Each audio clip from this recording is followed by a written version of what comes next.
አርቦለት እንግዲህ እሳቱን መርጣለሁ ካለ ወደ እሳቱ፣ ውሃውን መርጣለሁ ካለ ወደ ውሃው። ምርጫ አንተ ነው። የሁሉ ውሳኔ ወሰንሽ ሆነ ኩሪቱ በመሄድ ነው ያኔ በዛ ምክንያት ነው ሩታ።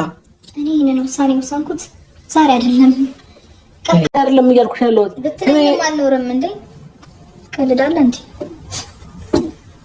ሩታ የምታስፈርሚው ወረቀት ይቅር ነው እያልኩሽ ያለሁት። እንግዲህ ወይ የሳት ነው ወይ ውሃ መምረጥ አለበት ነው። እናንተ ላንሳችሁ አልፈርምበት ምክንያት ልጄ ማግኘት እፈልጋለሁ። አንቺ የፈለግሽበት መኖር ትችያለሽ፣ ነገር ግን ልጄን እፈልጓለሁ እያለ ነው። ይሄ ማለት አንቺን አልፈልግሽም እፈልገው ልጄን ብቻ ነው እያላት ነው በግልጹ ማለት ነው። ስለዚህ እሷ ሩታን እስካልፈለክ ድረስ ልጁ ደግሞ 5 ዓመት ድረስ ደግሞ ግዴታ ከእናት መሆን አለበት። ህጉም አይፈቅድልህም በነገራችን ላይ። ሲቀጥል ህፃን ልጅ ወስዳ ምን ልታረገው ነው? ሩታን ሳትፈልግ ልጁ ብቻ ፈልገህ በዚህ እድሜ ከእናቱ ነጥለህ ወስደ ከዛ በኋላስ እንዴት ነው የምታረገው ልጁ? አሰላሙ አለይኩም ወራህመቱላሂ ወበረካቱ። ውድና የተከበራችሁ የልዕልት ቤተሰቦች ሰላም ሰላም ብያለሁ። ሰላማችሁ ብዝት ይበልልኝ። እንደተለመደው ዛሬ መጥተናል። እንግዲህ ላይክ፣ ሼር፣ ሰብስክራይብ እያደረጋችሁ ቤተሰብ ሆኖላችኋለሁ የኔ ውድ ቤተሰቦች። ሼር አድርጉልኝ በመጀመሪያ ደረጃ። ሲቀጥል ሩታና አብርሽ አልተጣሉም፣ እየሰሩ ያሉት ድራማ ነው፣ የስራ ጉዳይ ነው እየተባለ ነው። እንግዲህ እናንተም አንዳንድ በምታዩት ነገር ጥርጣሬ ውስጥ ትገባላችሁ ብዬ ተስፋ አደርጋለሁ። ምክንያቱም በየፊናቸው የሚሰሩት ቪዲዮ በየሁሉም ቦታ ልብ ብላችሁ ከልብ ስታዳምጡት የምትይዙባቸው ነጥቦች አሉና በተለይ ትላንት ኤፍሬም ላይ የነበረ አቡሽ ዩቱብ ላይ የተለቀቀ ኤፍሬም እና የሩታ 2 ወንድሞች ላይ የሰሩት ቪዲዮ ላይ ብታዩት አንዴ ምን ይላሉ? አብሮ ይሁኑ እነዚህ ልጆች፣ ኤርሚላም ከህይወቱ ትውጣና አብሮ ይሁኑ ይሏል። አንዴ ደግሞ መቼም ቢሆን አብሮ ሊሆኑ አይችሉም፣ ነገር ግን አብርሽ ከህይወቷ ይውጣ፣ ከህይወታችን ይውጣ አብርሽ ይላሉ እና ያኔ ቃላቸው እየተምታታ ነው።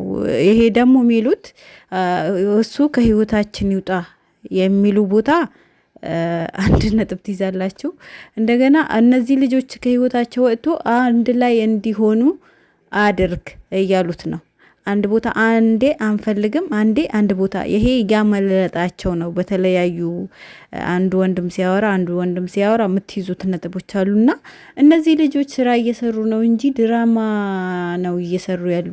የእውነት ተጣልተው አይደለም የምትሉም እውነት አላችሁ። ከነሱ አንጻር ከሚያደርጉት፣ ከሚሄዱበት፣ ከሚናገሩት ንግግር አንጻር የምትይዙት ነጥቦች አሉ። ነገር ግን በዚህ ልክ ደግሞ ባልና ሚስት በዚህ ልክ ለብር ብሎ ትዳራቸው ላይ ክፍተት ይፈጥራሉ ብዬ አላስብም። ምክንያቱም በዚህ በሚሰሩበት ልክ ክፍተት እየፈጠሩ ነው ያሉት መሀላቸው ላይ።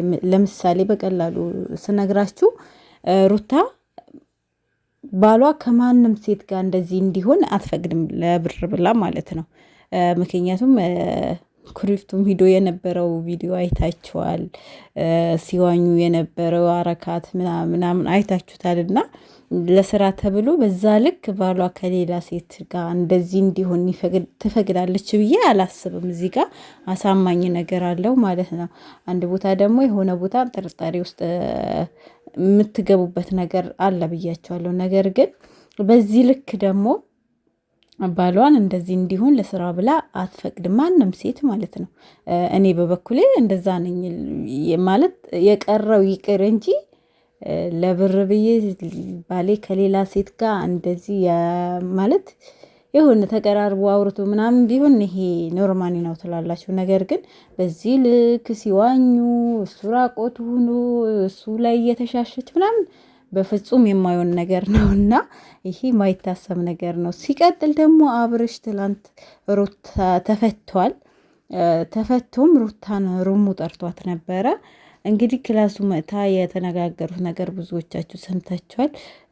አንድ ነጥብ ያስኩበት ነገር እንግዲህ ሩታ የሚሰጠችው ምርጫ አለ፣ ፈርም ወይም አልፈርምም እያለ ነገር ግን ለአንድ ሰው ውሃና እሳት ይሰጠውና ወይ ውሃው ይመርጣል ወይ እሳቱ ይመርጣል ብለዋለች። ያ ማለት ምን ማለት ነው? የምትፈርም ከሆነ ውሃው ትመርጣለህ ነው። ማትፈርም ደግሞ ከሆነ በራስህ እጅ ወደ እሳት እየገባክ ነው ብላ አስጠነቅቋለች ማለት ነው ባጭሩ። እሱም ደግሞ በመቀጠል ከፈረምኩልሽ በኋላ ልጄን ይዘሽ ከሀገር ልትወጪ ነው ልጠፊ ነው ብለሻል ሰምቻለሁ። ነገር ግን ልጄ ስለምፈልገው አልፈርምም። አንቺ የፈለግሽበት መሆን ትችያለሽ፣ ልጄ ግን ማየት እፈልጋለሁ ብሏል። ይሄ ማለቱ ደግሞ ምን ማለት ነው? አንቺ የፈለግሽበት ትኖሪያለሽ፣ ልጄ ግን ማየት እፈልጋለሁ ማለት ልጄን እፈልጓለሁ አንቺን አልፈልግሽም ነው አዝመማው ማለት ያንን ነው። ነገር ግን ልታስተካከል ከፈለክ እንደዚህ ቃላቶች መጠቀም አልነበረብህም አብርሽ። ብርግጥ ከእሷ የማታረቅ አላማ ካለህ እሷን የምትፈልጋት ከሆነ እንደዚህ ቃላቶች አይደለም መጠቀም ያለብህ።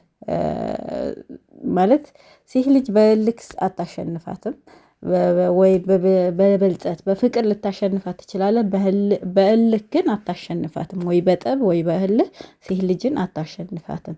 ልታሸንፋት የምትችለው አንድና አንድ በመስጠትም በማረግም ሳይሆን በፍቅር ብቻ ነው። እና በፍቅር ብለህ በጸባይ ብለህ ብትይዛት ብትለምናት ነበር እንጂ የሚሻልህ እንደዚህ ስሜታዊ ሆነ አንቺ የፈለግሽበት መኖር ትችያለሽ፣ እኔ ልጄን ነው የምፈልገው መድሪዎች እያልክ ነበር። እና ይሄ ትላንትም የሰራኸው ነገር ትክክለኛ ነገር አይደለም። ማይፈርምበትን ምክንያት እንግዲህ ኤርሚላ ናት እንዳይፈርም የምታረገው። ምክንያቱም እሷን አግብቶ ህጋዊ ሚስቱ እስከምትሆን ሊፈርም አሰጠው። ምክንያቱም ንብረቱ እንዳትካፈል ትፈልጋለች ሩታ። አሁን ቢፈርም አብርሽና ሩታ ብቻ ናቸው የሚካፈሉት። ነገር ግን ኤርሚላ ከገባች በኋላ ኤርሚላም የመካፈል እድሉ ስላላት ሁለቱ ከተጋቡ በኋላ ለእሷን ባል ነው እዚችኛውን ባል ነው ህጋዊ ሚስቱ እስከሆነች ድረስ የመካፈል መብት ስለሚኖራት ለዛ ነው እንዳይፈርም የምታረገው። እሱም መፈረም የማይፈልግበት ምክንያት ያ ነው። ነገር ግን ልጁ ከፈለገ ከፈረመ በኋላ ልጁ እኮ አላሳይም የማለት መብት የለትም ሩታም ማለት ነው። ማለት አላሳይም አትለውም። ልጁ ማየት ግን ይችላል። ያንን ያውቃል በውስጡ።